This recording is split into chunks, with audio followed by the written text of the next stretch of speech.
Welcome to my channel. నేను ఈరోజు chairman fry చేయబోతున్నాను. ఉల్లిపాయ పేస్ట్, పసుపు పావు స్పూన్, నూనె తగిన, కారం 2 టేబుల్ స్పూన్, గరం మసాలా పొడి 1 టీ స్పూన్, ధనియాలు జీలకర్ర పొడి 1 స్పూను, అల్లం వెల్లుల్లి పేస్ట్ 1 టీ స్పూన్, కొత్తిమీర కరివేపాకు 1 రెమ్మ,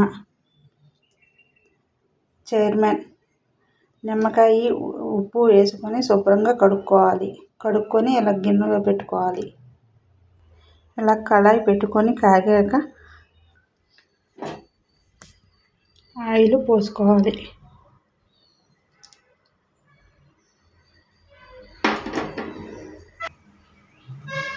ఆయిల్ కాగిన తర్వాత ఉల్లిపాయ వేసుకోవాలి. అది కొద్దిగా వేగనివ్వాలి.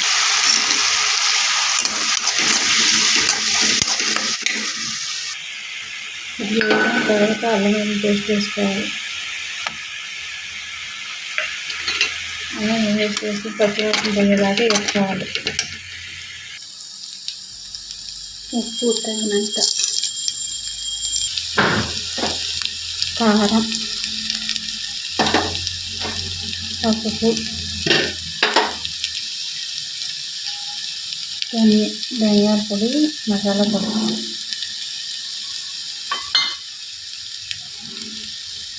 కొత్తిమీర కరివేపాకు వేసుకొని బాగా కలుపుకోవాలి.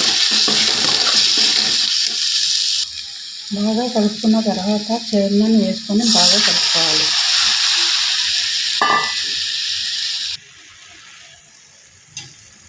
ఇలాగా కలుపుకొని బాగా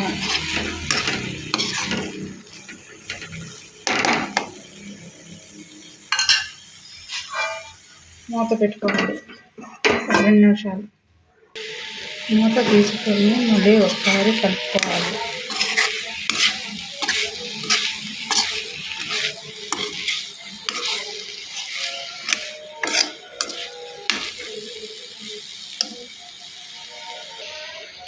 ఇలా ఒక 10 నిమిషాలు మగ్గనిచ్చి దింపేసుకోవాలి.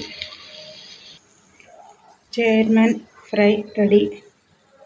దింపేసుకొని గిన్నెలోకి తీసేసుకోవాలి.